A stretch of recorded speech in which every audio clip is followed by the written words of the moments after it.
Hey, good afternoon, everybody. Hope you're having a great Thursday. We're getting on here a little bit late by the time we got all the kids hauled home and then cleaned up. We've been cleaning bathrooms and the church and stuff, getting ready for tonight, for services tonight at 7. So we're going to be back in Ephesians 4. We're going to verse, where am I? Okay, yeah, I'm looking up here at this. Sorry. And I got lost there for a second. Ephesians 4, verse 3. Make every effort to keep yourselves united in the Spirit, binding yourselves together with peace. And make every effort. How big an effort are you putting forth to be united in the Spirit? So that's one thing that we can be united on. Is in the study Bible it says to build unity is one of the Holy Spirit's roles. He leads, but we have to be willing to be led. Remember that. We got to be putting forth an effort to be led in that. And do our part to keep the peace. We do that by focusing on God, not on ourselves. Right. And that's the thing. That are we making an effort to keep peace, or are we stirring the pot, poking the bear, those things like that? JT preached a really good message today about keeping our tent clean, keeping all the garbage and the snakes out, not hiding things from God. And a lot of times we try to hide within ourselves, and we're not making an effort, and we're making excuses. And so we need to make sure that we're making every effort. We've done everything possible to be united in the Spirit. We're never going to unite in politics. We're never going to unite in what kind of vehicle we drive, or a favorite this or a favorite that. But we can be united in every by making the effort in the Spirit. Then we bind ourselves together with peace. And with that, peace is not just the absence of war. It's even when there is a war, we can get along within our own selves. This fly has jacked with us for the last 2 hours in here working and cleaning. Just following us around. I don't know what to do, if it's you or me, but one of it. But, You've been with the stinky boys. I exactly. Have not. Right. So, but we make that effort to be united, and we bind ourselves together with peace. Right. And so when we do that, it helps us to get along. It helps us to make allowance, what we looked at yesterday, for each other's faults, because we love one another. Now we're going to make efforts to get along. We're going to bind ourselves together, wrap that all up in peace. So Kelly, when you start to get frustrated with people and all those things, do you make that effort? How do you make an effort to keep yourselves united in the Spirit and then bind yourself together with peace? Well, first I have to practice the pause. We haven't talked about that in a while, but I still try to do it as often as possible. Instead of getting mad and flying off the handle, practice the pause, practice the stop, practice the pray, practice the listening, practice just hearing what God has for me to do. Sometimes he says, go confront the person, get this worked out. And then sometimes he just tells me to wait. Let him work some things out first, because if I approach that person, it's not going to be the right outcome. At the right time. And sometimes we just hold on to things for too long. I had been holding on to something since December, and finally talked to the person last Sunday. That's a long time to let something fester and something bother me. That person had no idea that it was bothering me, but it was, and it was eating at me and eating and eating. And once I spoke it and talked about it and went over it, and both of us ended up apologizing, and it makes it better.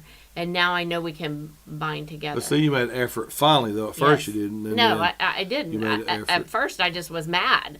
But I worked through that and worked through the madness. But I knew that I eventually needed to talk to that person. And finally, I felt like I could without being angry. Because I don't want to be angry, because I know when we're angry, we say things that we don't want to say or we shouldn't say or whatever. But in doing that, in clearing that air, even though that person didn't know there was something going on, I knew it. And I knew I couldn't lock shields with that person. And when we lock shields, we bind ourselves together to stand firm and get in the battle that we are all facing. Every single one of us is facing the same battle. The enemy is coming hard and fast. And so if we can't lock shields with the people that are around us, we've got to change. And that's the thing, is make that effort to do that. Because a lot of times what we lock is horns. Yes, it is. We're mad, we're frustrated, and we get in a clinch, and we want to throw knees and stuff from the clinch, instead of making an effort to be bound together in peace. And we let feelings get in the way. Oh, man. We get emotional. We get emotional. We let jealousy, bitterness, pride, our ego, our anger, our sadness, our gladness, whatever it might be, we let those things get in the way of locking shields with the person that we may need to lock shields with in order for us to stand firm after this battle. That's right. And we just have to let those emotions go. We talked about emotions last week in the women's meeting. And it's hard when you talk about emotions. It's hard when you talk about in our anger, we cannot sin. Anger is good. Each emotion we talked about had good things and bad things. And it's how we allow ourselves to be used by that emotion, because our emotions use us. And if y'all don't realize that, I'm sorry, but it's true.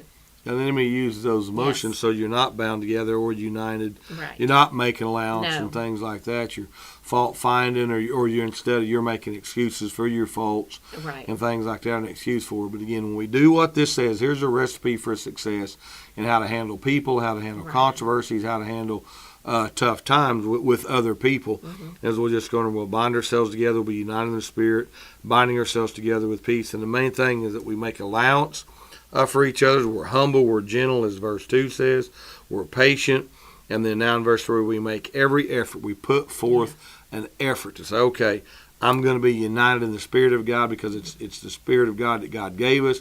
It's our power source that we can lock into, and that we can walk and talk like God expects His people to walk and talk. So God bless y'all. Hope you're having a great, great Thursday. We'll be back in here in just a few hours with JT tonight at 7 o'clock for evening services. Looking forward to that. Hope everybody had a great day. Had a great day of day 9 in our Young Warriors Day Camp. We learned about some oil production today and some aviation things today with Kevin Brown. Yes. So Mark Jackson did a great job.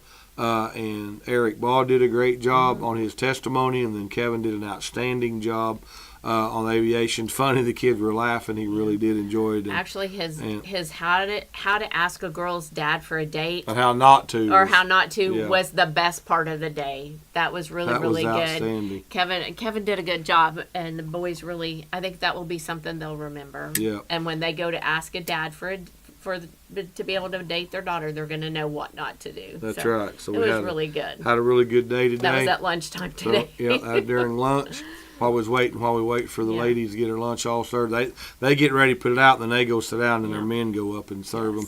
In that tomorrow, we're going to the gun range, Lord willing, if it's not pouring down rain or something. We're going to go down there and have some fun on the range, learn some things, learn firearm safety, and how to properly and correctly handle a firearm. So we'll be doing that tomorrow, Lord willing, and then we'll eat tomorrow. Our boys, we've switched gears, but our men's been serving. Well, they're going to serve tomorrow, and things like that, and serve our instructors and teachers that's been here the last 2 weeks. We'll be doing that tomorrow. We're going to do communion with them tomorrow as well. Please don't let me forget that. We won't. Karen Eastman, thank you for baking the bread for us. We'll do communion with them and sharing that. They'll be getting their T-shirts, their hats and stuff tomorrow, and their awards and their certificates as we wrap up day 10, week 2 of our Young Warriors Camp. And we'll be back in here this weekend for service. I don't know yet if we're going to have Saturday night services. I'm mulling it over and praying, so pray about that. Yes. We'll just see how the Lord moves on that. And then Sunday morning, and possibly even thinking about doing a Sunday night service to wrap all these 2 weeks up and to kind of go out with a bang and to keep it going, to keep everybody fired up and worshiping and serving and obeying God. So just pray for that. We'll see how all that works out. So God bless y'all. Thank you, sponsors that sponsor this program. We appreciate you. Again, if you want to support what we've got, everything covered, but we have spent pretty good investment financially on this, which is great. We had to spend, so they have. It's worth every penny that we spent. So if you want to help out financially with this to help recur some of those costs, we would greatly appreciate it. You do as the Lord leads you on that. We'll tell you how much. If it's $5 or $5,000, whatever that's, or anything in between, the Lord, that's between you and the Lord. So tonight, 7 o'clock, JT be back with us in the morning, 8 o'clock. Mark's cooking breakfast again, I found out right at the end of that. They've done a great job on the breakfast. Our dinners have been amazing. Thank you, Chris Green, Tammy Dawes, Kelly has been there helping serve every day. They come set up and then go sit down. And again, a great day. Looking forward to a big wrap up tomorrow. So pray for it. If it's not too late, you got a young man for 13 to 18 wants to come hang out with us and shoot some rifles tomorrow and handguns.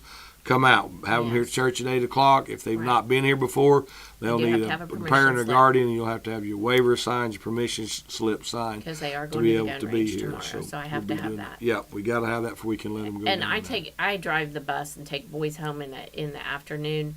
And one of the boys that was very hesitant to come, he's very shy, he told me today, he said, I'm really, really sad that tomorrow's our last day. Yep, he's really come out of his shell. He has really come out of his shell. He's started talking. He's kind of funny, and he's really funny.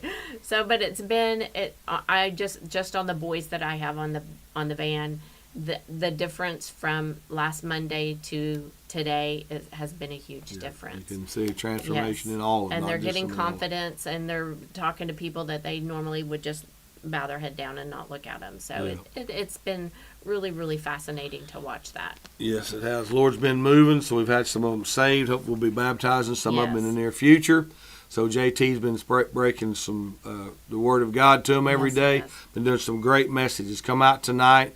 I guaranteed another outstanding message tonight that JT will be sharing from the Lord. So come out 7 o'clock tonight. We'll be kicking off for evening service. And our last day of day camp be in the morning. So God bless y'all.